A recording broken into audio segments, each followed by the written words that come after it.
Interesting conversation with one of Nigeria's finest producers. He's also a director, actor, and script writer, Lancelot Odua Imaswen. We talked a bit on how art reflects life and re-energizes reality. Elizabeth Omori is here and also on standby for more on the program. Elizabeth? Well, the media review segment this week will take a different twist as we will be taking a look at marriage and the spate of divorce. Let's begin the conversation.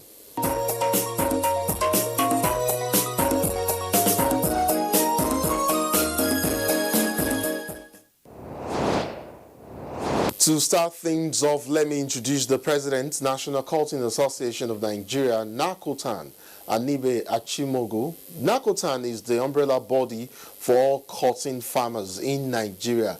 Anibe Achimogu is also the Managing Director, Arewa Cottons. Welcome to Insight, sir. Thank you, Nambi. Thank you for having me. Isn't it somewhat surprising that 11 years ago, Nigeria was Africa's leading cotton producer and 12th largest in the world? We're talking about an output of over 600,000 metric tons in 2010. Again, just 4 years ago in 2017, that is 2017, we managed to hold sway as the 6th largest cotton producing country in Africa and the 22nd globally. From the figures that we've seen, it's easy to notice the decline. So let's begin by talking about the past before we talk about where we are currently and where we're headed to. Tell me a bit about how cotton production nosedived, affecting textile mills and consequently affecting the GDP, Nigeria's GDP, as well as foreign earnings for Nigeria. Yes, well, thank you. I think that you've captured, the state of the CTG sector, cotton, textile, and garment sector pretty well. Although, of course, we all know that what chiefly happened was the advent of the cotton boards when they were abolished, so to speak. The cotton board was very active in them days, supporting the farmers with extension services, inputs, advice, generally speaking, and offtake, obviously, providing markets for them and so on and so forth. But when that actually now ceased, I think what happened was that we didn't take cognizance of the fact that with this we still require to have rules and regulations that will guide the operations and activities in the sector.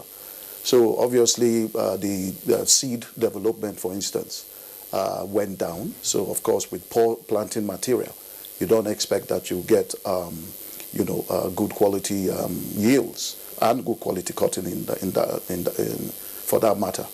And obviously then the farmers, access to financing, what they were used to be given, now they have to source on their own, and that became difficult. For instance, it's recommended that a hectare by Institute of Agricultural Research, Zaria, that have the national mandate, that a hectare can consume upwards of 7 bags of fertilizer.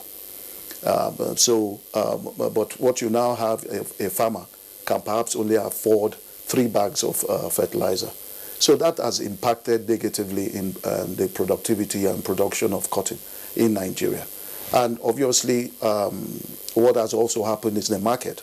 The textile industry started facing very stiff competition from smuggling, unfortunately, from smuggling. So they also started shutting down. Well, we used to have over 180 textile mills. Today, I'm sure it's even less than 20 as we speak. So obviously, if there's no market, and it doesn't make sense that a farmer produces raw cotton, and that same raw cotton is exported, yes. So those are part of the things that happened and caused production to nosedive, I'll say. But let me give you a rundown of a list of some of the cotton producing states in Nigeria, because I think from 2017, the latter parts to 2019, we experienced some changes. So some of the states include Zamfara, yes, Kano, Kaduna, Katsina, Sokoto, Kebbi, Ogun, Ondo, and Oyo. Yes. I noticed that these states have the highest share of production, of course, including those 3 cores, southwestern states that I mentioned earlier. Is this necessarily a great departure from when only northern states grew cotton? Is that also perhaps symbolic of the growth and expansion of cotton cultivation across Nigeria today? In addition to that, sorry, let me just, it's a padded one for you, so you take them one after the other. In addition to that, please also tell me what you consider as the single topmost catalyst for the level of growth that we experienced in cotton farming in Nigeria between the latter part of 2017-2019 today. Well, I think I'll take your last question first. Okay, great. Which is the Anchor Borers program of the Central Bank of Nigeria. I can tell you for free that before the intervention through the Anchor Borers program, I could go back as far as 2018, where Nigeria was producing about 80,000 metric tons of seed cotton. But with the intervention, that's National Cotton Association now participating in the Anchor Borers program, that number jumped to 125,000 metric tons in 2019. And to back that out, although we started with about 151,000 farmers, but because of some delays here and there, we were only able to engage 90,000 farmers to establish their farms, which they did.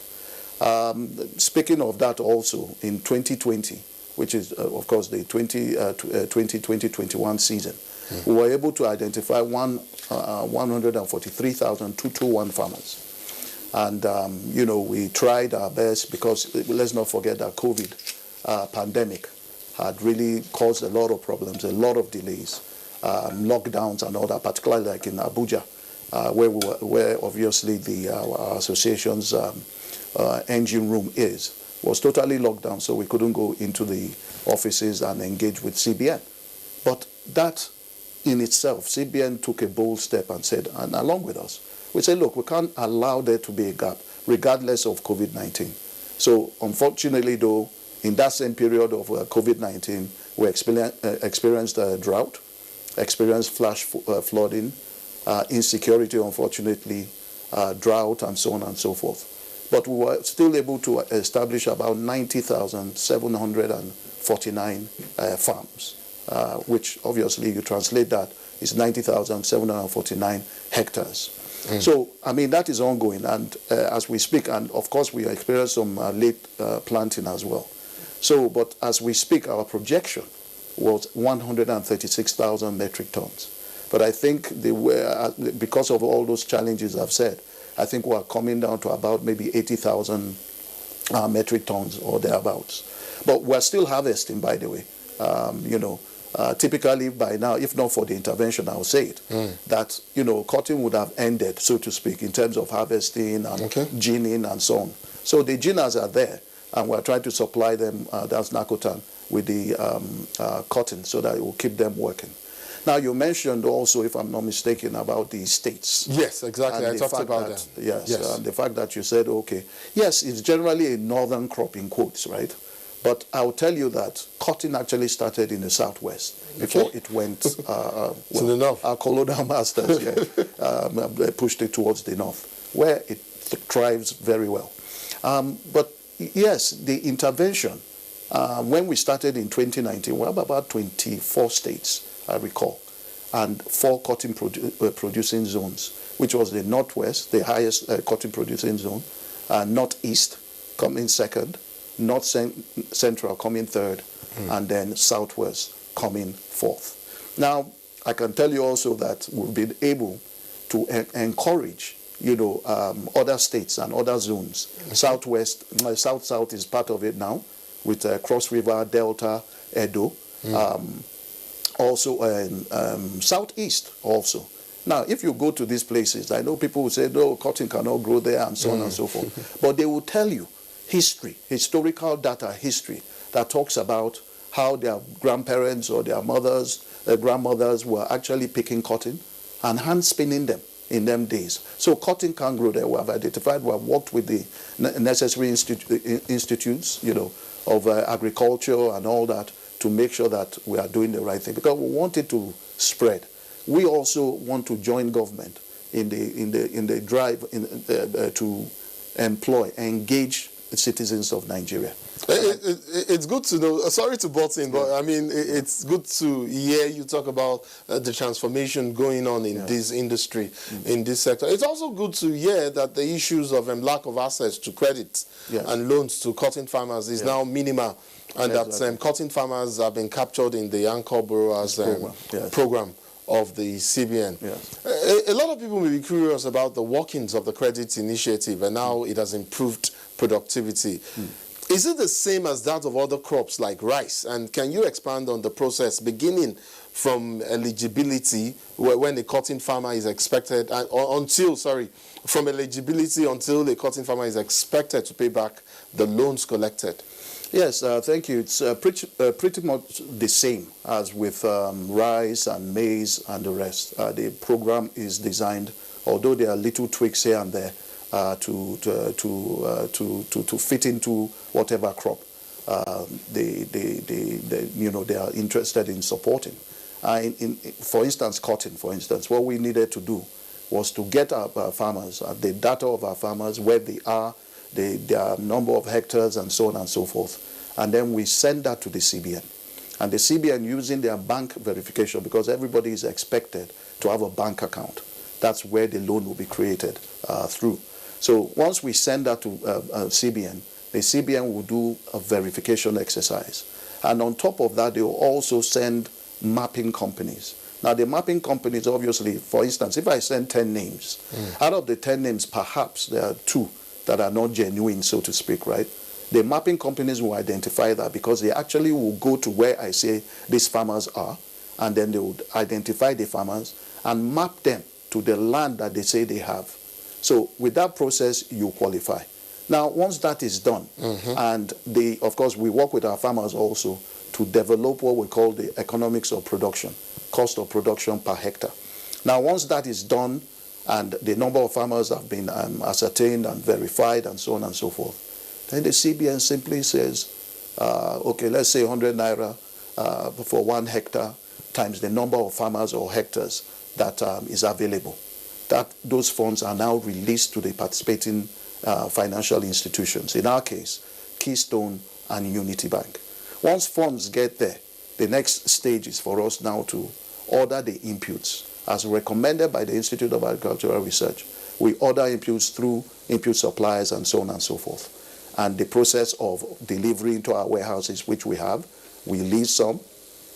And then the most significant aspect is when the farmers will now be expected to come and pick up their items, their inputs. So at that point, is also tracked, is traced. And we've digitalized the whole system. So from harvest, from the recoveries, harvesting, we have tracked. From input distribution, we have tracked. From the farm aspect, like you are a farmer, you have your BVN, you have your phone number, and this is your coordinates of your farm. All that is now captured. Let's quickly run along here and talk about variety selection and seed genetics, because these are some aspects of management practices that help boost harvest and in turn improve profits as well, and as well as end of season outcomes. I understand that some of our research institutes work to provide high-yield seeds. You made allusions to that for planting. And in doing that, what are the parameters used for distribution? Because, it so happens that farmers and farms can vary in terms of goals and field conditions, not to talk of farmers needing to always try newer varieties of seeds. Are these demands being met, and how? Well, first and foremost, I would say for now, the demand for planting material, unfortunately, is not being met. Vis-a-vis the number of farmers that are interested in planting cotton, for instance. But I also want to speak to the fact that a lot of work has been done by the Institute of Agricultural Research, IAR, in Zaria, over years. So, going to your question, particularly in terms of variety, we have up to about 6 varieties that have been developed by the Institute. From Samcot, I think, Samcot 8, 9, 10, 11, 12, even 13 that has been developed for irrigation. And these have been done based on zones, or cotton planting zones, or production zones. And we try to distribute what we get from them at that. But I must say that the Institute needs support, particularly as they are looking at, the government is looking to support, the revival of the textile industry because of the importance of it, obviously. The institute needs support in terms of funding, so we have the right equipment, to have the breeders and so on and so forth. But we are trying to work with them as best as we can. Now, for high-yielding varieties that you're talking about, for instance, the institute was involved with a private company called Mexico. And they actually initially with OFAB, which is a biotechnology agency, and OFAB agency on promotion of biotech technology. They actually brought in 4 types, varieties, that they said, look, you know what, let's test to see the best, and using the zones and cotton production zones. And they did that. And at the end of the day, out of the 4, 2 were selected that are judged to be globally in terms of Nigeria. Anywhere in Nigeria that you plant them, these 2 varieties, they will grow very well. They are drought resistant, pest resistant, meaning that, for instance, with your insecticide spray, you won't spray as much as you would when you are using conventional seeds. Well, that preempts my question. I was going to ask you a straightforward question on hybrid seeds and their genetics, and whether and the farmer's choice, for instance, and how that is contingent on soil types. I was actually going to ask you about a seed genetically modified seeds like BT cottons, and whether planting we can afford to plant it in any part of the country. But you've already answered that. You've already preempted that. So I'll just go to my next question and ask you about the prospects of cotton as a cash crop in terms of contributions to GDP. Let's talk about the value chain now, and very quickly because we're fast out of time. And now that has already begun to engender opportunities in many areas. Can you put that in context for us very quickly along the cotton, textile, and garment production line? Well, cotton, textile, and garment, let's go directly to it. At one time, contributed 25% or thereabouts of GDP. Today is probably less than, of course, far less than that. So it could contribute significantly to the GDP of our nation. Now, we are talking also about the number of persons that can be engaged, either directly or indirectly. Upwards of 10 million Nigerians can be engaged. We're talking about wealth creation. So a farmer that farms cotton that used to perhaps produce 400 to 500 kg, but with the intervention of the Anchor Borers program, we're looking at 1 ton, 1.2, 1.5 depending. With the new varieties of seed, we're looking upwards of 2 metric tons, 3 metric tons, depending on how the farmer controls his or her land. That is farming practice. So significantly, the CTG sector, I have always said it, should be actually taken, adopted, if not already, as a national asset. Just like we're serious about our oil industry, and it has developed over time, and investors have come in and so on and so forth. The CTG has the capacity. It was second to government at one time in terms of employment. So we can imagine what that means. And you are dealing with a sector whereby basically hardly any aspect of cotton is wasted. So it can even create a new industrial revolution for our country. Every aspect, from farming to ginning to oil mill. So cotton is both a food crop and an industrial crop.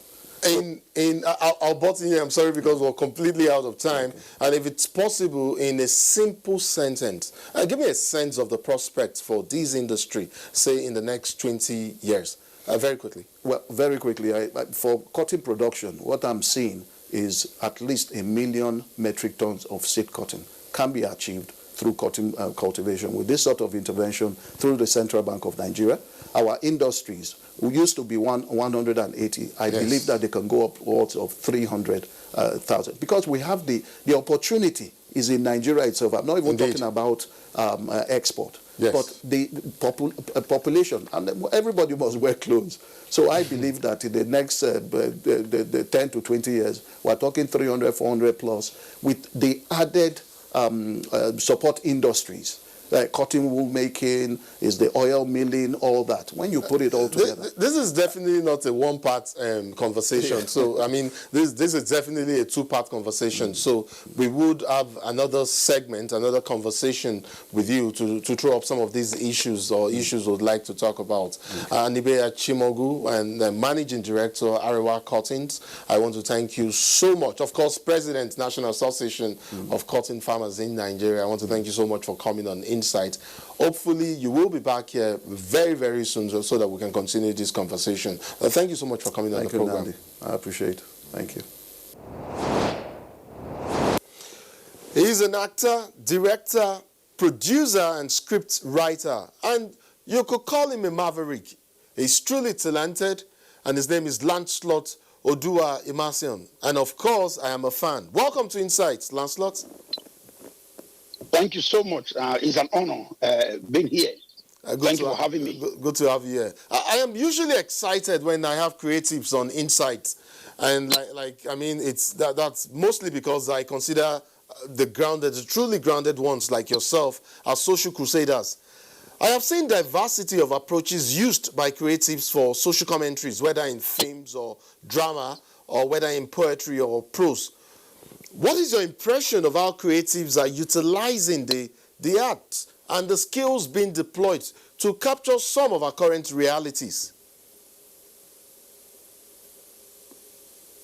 Thank you for that very brilliant question. I think it's our responsibilities as artists, as creatives, as talents, to consistently mirror our society, using the instrumentality of our craft to portray positively or negatively the reality that is staring us on the face.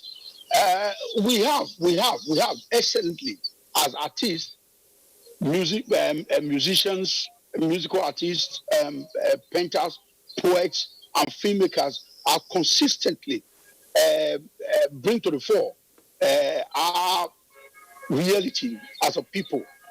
Let me cast my mind back some time ago when we had this same kind of security challenge we're having right now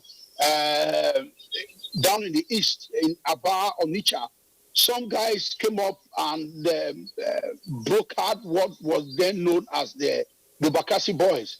And these were a jungle justice way of confronting what was confronting them, knowing fully well that those that have been saddled with the responsibility of protecting lives and properties weren't doing as they should.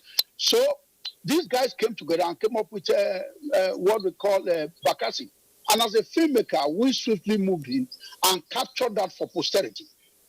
We made a film titled Isakaba, which evidently was everywhere and captured that reality that once bedeviled us as a people. So, and if I recall, that movie threw up the issue of extrajudicial killings and the dangers. Yes. It captured the reality. That was what was on ground. But you see, we as filmmakers, when the NSAS thing started, I cast my mind back and I recall that 2004, I had made a film titled African Heroes, where we brought to the fore the issues of police brutality and the way we think the police can truly be our friend. That was made far back 2004. And when the NSAS pandemonium started, I went to drop a clip of that film. And the things we said, 2004 coming. So we have always played that role as a creative, as a watchdog of the society, and offering solution to how we can move further.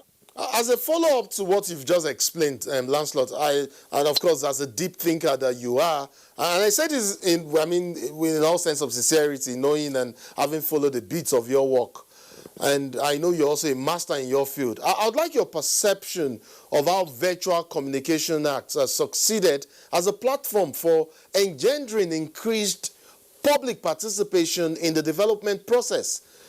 I mean, are the messages that your productions, for instance, are sending out, are they properly being communicated through these works so that people are reacting, especially in positive ways and manners, towards contributing to the development process?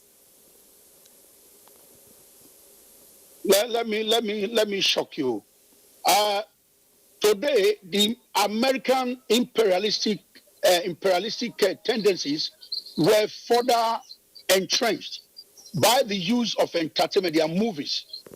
Isn't it surprising that when you walk along in several African countries, you see 10-year-old kids saying, I got to do it. Where did they get all that from? From the movies. Because the government of those places has been able to place premium on what they have. So the question now drops, are the creatives actually using their craft to bring to the fore, to sell, whether positively or negatively, the Nigerian dream? Of course they are doing that. Of course they are doing that. But how are those in authority taking advantage of this and placing premium on it? Is another kettle of fish, or however you want to put it. So the creative are assiduously over the years use the instrumentality of their craft to ask for a better society, to demand for a better living for us as a people.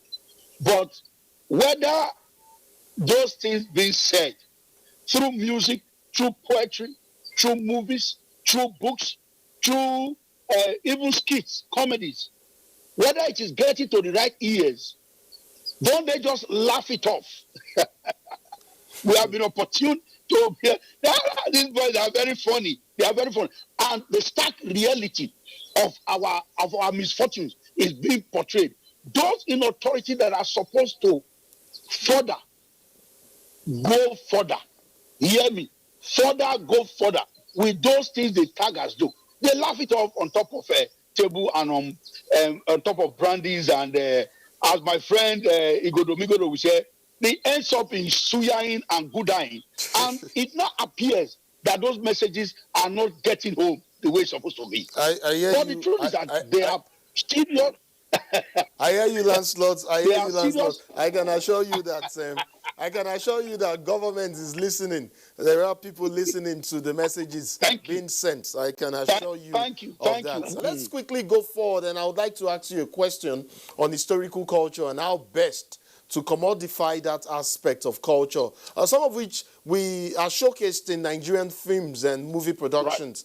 Right. I'd like to play a clip of a scene of one of your works. I mean, if we can have that now, I'd like for the director to just play that so that we'll see. I will not bow to the white man. Yes. You enter my kingdom uninvited. Plunder my land and resources. You desecrate the altars of my ancestors. Disrupt my solemn worship. You maim, you kill, you burn everything in sight. And you expect me, Idubawa, son of Adala, whom leopard of Benin Kingdom, to prostrate before you?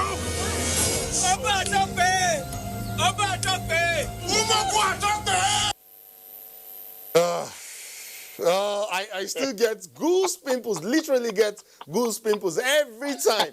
Every time I watch that scene. I mean, it gets to me. But let me ask you something, Lancelot.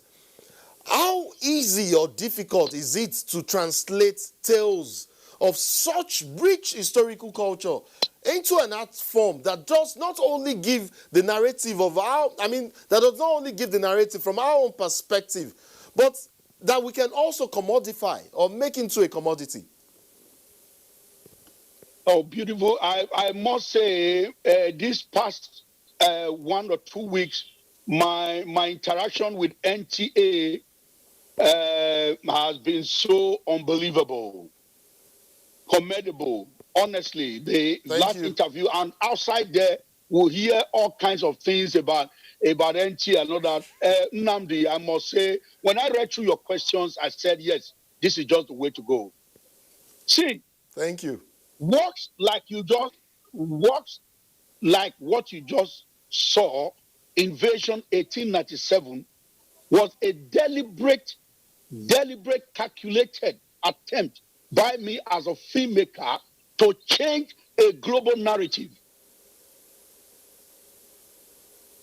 And before Invasion 1897, everything you heard about the event that happened in Benin in 1897 was presented from the British perspective.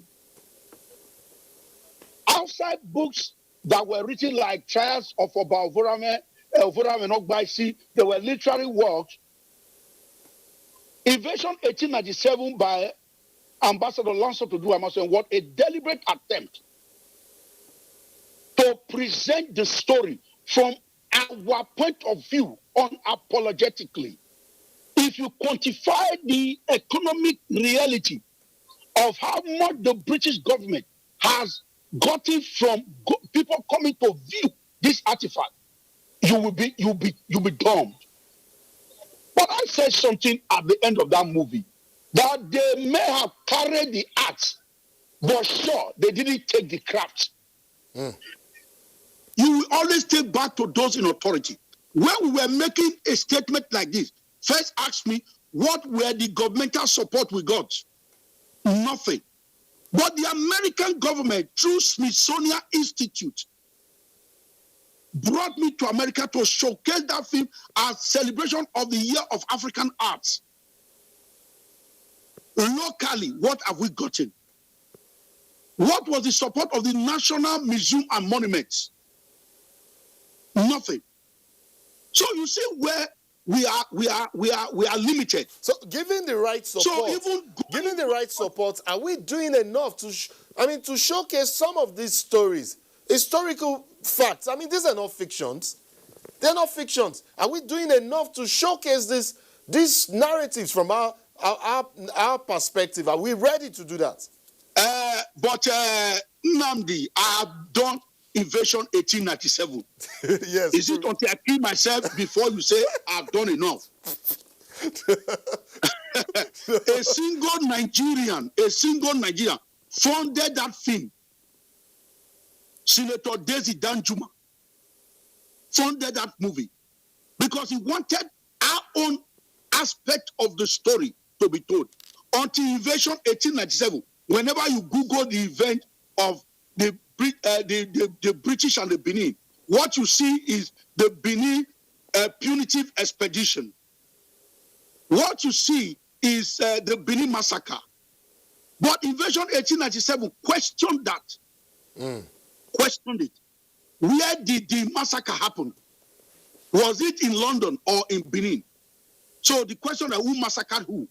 That's why we went 2-3 years before 1897 to capture the events and series of events that led to that. I have done it. Till today, museums around the world are still calling to screen that film. Museums around the world. It's a great. It's truly a great effort, Lancelot. And let's quickly go ahead here because we're fast losing time.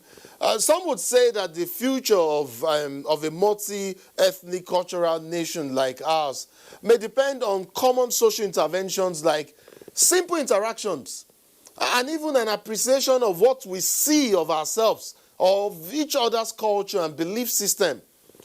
Is that an argument that you can agree with as a social commentator yourself? I have said it times without number, my friend, that this is a country that has not been able to take advantage of its diversity for its own good. Let's take food, for instance. Let's take our dress culture, for a dress sense, for instance. Let's take our dances, for instance. What have we been able to do to create some level of synergy, some kind of romance? I strongly believe that we have not been able to take advantage of our cultural diversities for the good of a country. Because I believe, take for instance, Amala as a meal. I'm surprised. You go to Kanu, you go to Enugu, you go to Akwa Ibom, you go everywhere, you see what they call Amala spot. Yes. And the people have gone to Amala spot in Abuja. And I discovered that people from all walks of life in Nigeria, they walk in there. Isn't that unity? That's unity. You go to restaurants, you see Calabar kitchen. Calabar kitchen. Everybody know the soup called edikaiko. And I discovered that when we are eating it, we do not remember that it's from a small place called Akwa Ibom. So I think we should be deliberately promoting some of these things. When we talk about music, when we talk of dance, you begin to see how everybody relish. What I don't have in Benin, I love it in the Yoruba. What I don't have in the Yoruba, I love it in the Akwa Ibom people. These are the things. There is something beautiful everywhere that will come from. But unfortunately, we have not seen managers of resources, managers of talent, managers of arts and culture that will be given the free hand to actually use the instrumentality of arts culture to cement the unity of Nigeria the way it's supposed to be. And that is quite sad. Lancelot, you are a Benin, a very cultural, very traditional people. I have a feeling that you might have a strong opinion on how little respect or reverence we give to, or we have accorded to customs and traditional belief in Nigeria generally. You know, some weeks ago, as a matter of fact, since you talked about the issue of arts and culture and all of that, I had the DG, Nigerian Council of Arts and Culture, right here in the studio, Otumba Roshaway, and we discussed and talked about, and I raised a quite delicate and sensitive, I asked him a sensitive question, and I'd like to have your take on that same matter. Why is it very unlikely to integrate aspects of our culture and traditional belief into governance, for instance? I know that in countries like Chile and Brazil, that is happening. Why can't we have a traditional priest administer the oath of allegiance on elected political office holders, for instance? I mean, can that not be argued constitutionally and integrated? You think they don't know what they are doing? Of course, the efficacy,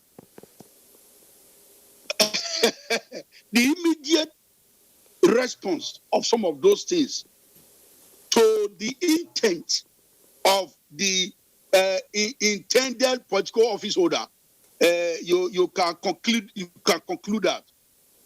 I am not a traditional worshiper. I'm a Christian, but I'm a culture activist because I believe that there is so much in our culture that we can use to better our society. I've read the history of the Great Benin Kingdom. That when the white men came as far as the 14th century, they met an organized society. So we're not completely daft or bereft of ideas of how to move our society forward. The other day, this activist was going to court.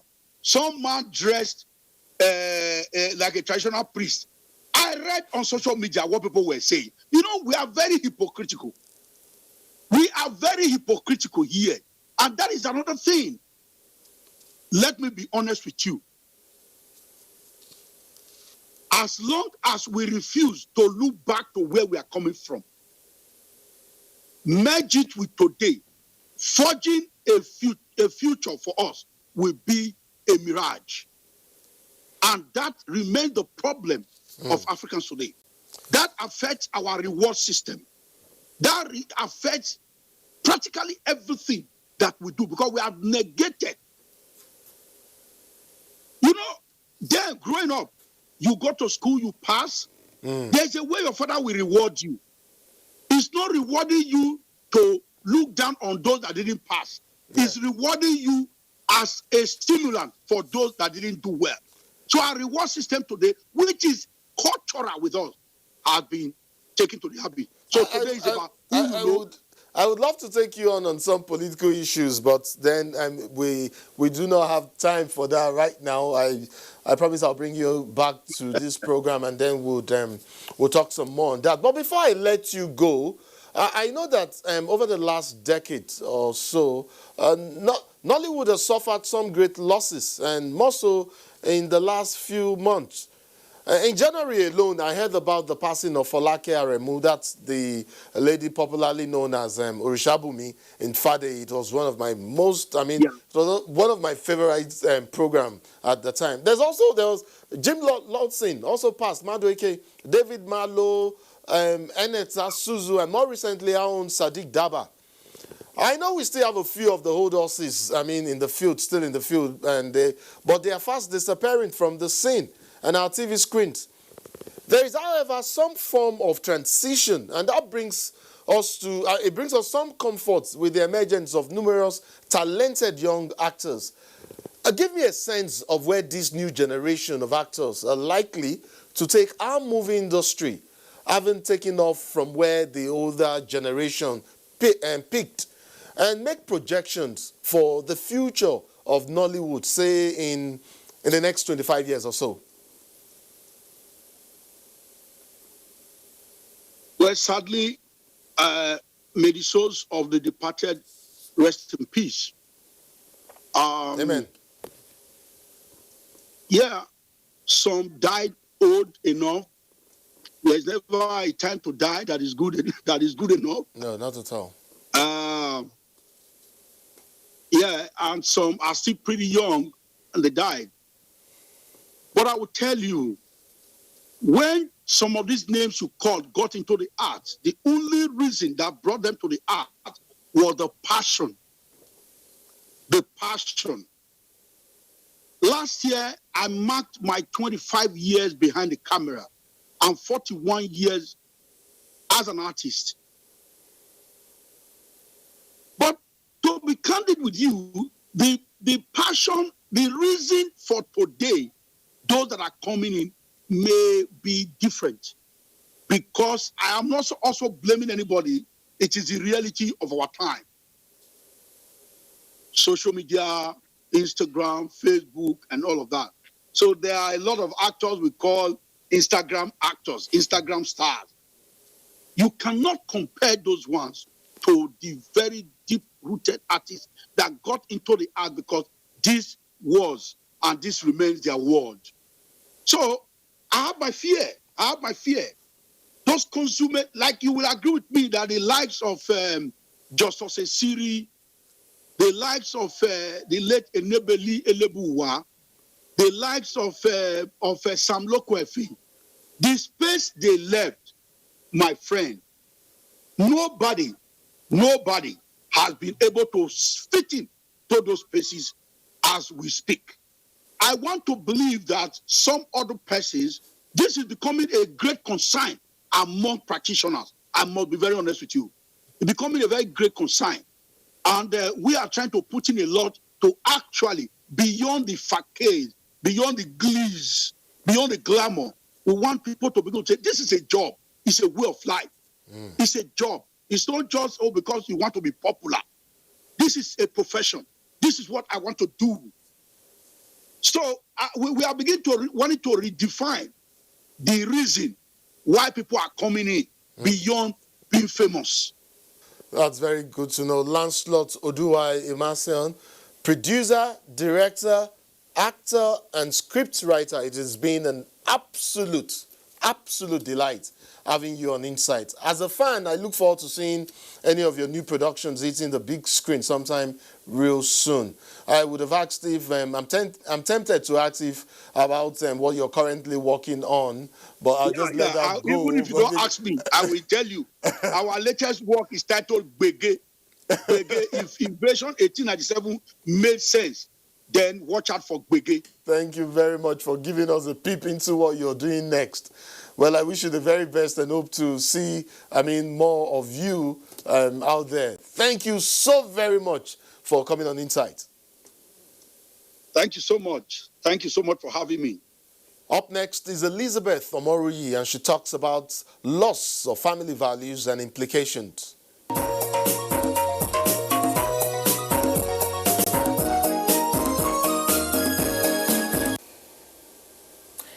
There are different definitions to what marriage is. Sociologists say it is the union between two individuals in love. Okay, marriage unites their lives legally, economically, and emotionally. The real sense is the acceptance of a new status with a set of obligations recognized. Its benefits are enormous, from procreation to sex regulation, economic and social security. But when all its functions and benefits fail, what do we do? With a spate of divorce across the globe, where do we place marriage in society? Today, my guest, the founder, the Glam Empowerment and Mentorship Program, Munira Sulaiman Tanimu, will provide answers. It's nice to have you in the studio, Mrs. Tanimu. Thank you so much, Lizzie. Good morning. Good morning. All right, a union between two people, many would say it is the best thing that ever happened to them. How would you define marriage? Assalamu alaikum wa rahmatullahi ta'ala wa barakatuh. Islamically, I would say marriage is an act of worship. And of course, it is the union of two people, a man and a woman coming together as one. Marriage is also the fundamental building blocks of life. We all know that we need each other for support. And of course, the only way we can actually get that done is to have a partner, alhamdulillah. So I would say marriage is a powerful institution. Marriage is a powerful institution. Yeah. What makes marriage healthy? A healthy marriage needs strong pillar to hold it firm, yeah? So you need respect, you need trust, you need commitment, you need love, of course, and then I think prayers should be the main key for a successful marriage. So when love and respect are not seen in marriage, what happens? Well, for me, if there is trust, it can still survive. Okay. Yes, because it's not always about love, and it is about respect, but of course, if you have trust, it can help in, the bond of the bonding of the marriage. Of the marriage. Yes. And why is the spate of divorce increasing? People get married for so many reasons, and people get divorced for flimsy excuses. I believe before you get married to somebody you love, you should know that person better. But there are a lot of expectations in today's marriage. You'll see a young girl and a young man, all over each other in love, like a fairy tale. Not knowing that marriage goes beyond just a fairy tale. Mm-hmm. So they get married for different reasons. Some probably just to be on their own, to be independent. Some for love, and so many other reasons. So I think, the expectations are too high. A lot of people have forgotten that marriage is part of our religion, both Islamically and in Christianity. So people have forgotten that you get married, to actually complete your worship. You get married, to legally, to actually serve your purpose in life. So I would say if anyone or anybody is trying to get married, I think they should lower their expectations. They want to get married for their own personal reasons. Some of them want the legal status. Mm-hmm. Some of them is the children's security. Some of them is the love, of course. Some is that companionship.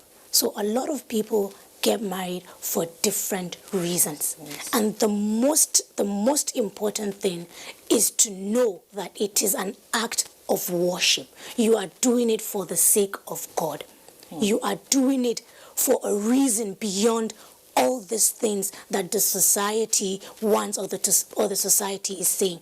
And of course, with social media now, a lot of people are looking up to their weddings, but not the marriage. At all. So people don't prepare for the marriage, people prepare for their weddings. It is quite sad that some just want the ring. Oh, I'm a married woman. Yeah. I'm a married man. But not the marriage itself. Probably because of pressure from family, society. When spouses divorce, at what point does the Marriage Act come into play? I believe that when you love someone, when you remember why you married someone and why you're where you are with somebody else, you would know that it is beyond just getting married and having fun and having children. It is a responsibility. It is an act of worship, like I always say. When you have all these strong reasons behind you, you won't even bring the divorce into it. But of course, some marriages have a lot of ills, like the abuse, the discrimination, the battering, and so many other things. Of course, we won't advise any woman to stay in such marriages. There are a lot of emotional abuses now, physical abuses. So many things are going on. So marriage is about love, is about companionship. Marriage is beyond just fairy tale. You deal more with women, and most times they are the worst hate during divorce or during the process of divorce. Yes. I ask because your organization has been in the forefront of helping and mentoring women. Yeah. So what do you do? How do you help single mothers, divorced, and those pressured into marriage? Okay, I'm going to talk about stigmatization on women that are divorced. They call them all sorts of names.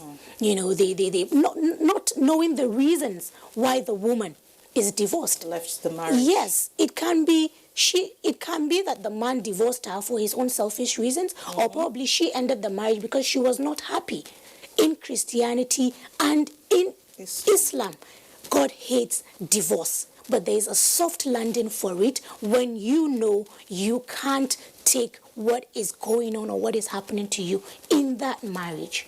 I'm not saying women should leave their marriages. If there's a way you can work it out, bring in your family, bring in ulamas, bring in pastors. There are so many ways that you can actually help your marriage work by not hurting yourself.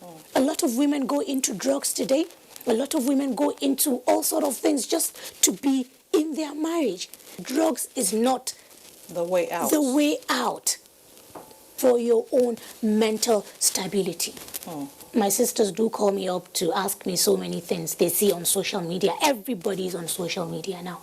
People are crying. A lot of women are crying. Some are battered. Some are, physically abused. Some are being, there are so many things going on. And when they go online and they see such things, of course they get discouraged. But it is our responsibility as mothers, as sisters, as wives, to tell them that there is the good part of marriage, and of course the bad part will come. In life there are challenges. Even in your parents' house, you have issues with them at times. You have challenges, you face challenges. So it is the same thing in your marriage. It is left for you to either make it work or let it go. So I think a lot of women need to know and understand what marriage is. They should forget what they see on social media. It is not about the wedding gown. It's not about the ring. It's not about the family of the husband you're marrying or the family of the wife you're marrying into. It is beyond that. When it is just you and him, the parents are not there, the cars are not there, the dresses are not there. All those things are kept aside. It is just you and him. Are you prepared for the marriage? Are you ready for the marriage? You need to put it in your head and get it, fixed in your head that you're getting married as an act of ibadah. That is as an act of worship. That is what we're being taught Islamically. So if you know that you're there for God's purpose and you're completing your deen as a Muslim woman, then you would know that there are more to it than all these lavish, luxurious things around it. Interesting. Munira Sulaiman Tanimo found the Glam Empowerment and Mentorship Program. I want to thank you so much for your time. Thank you so much, Lisa. Thank you for coming on Insights. Thank you. And that's it on this segment of the program. Do join us same time next week for more on Insights. My name is Nnamdi Ojikpo. And I'm Elizabeth Omori. Remember, be your brother's keeper. We'll see you next week. You can follow us on all our social media platforms. Facebook at NTA Network News, Instagram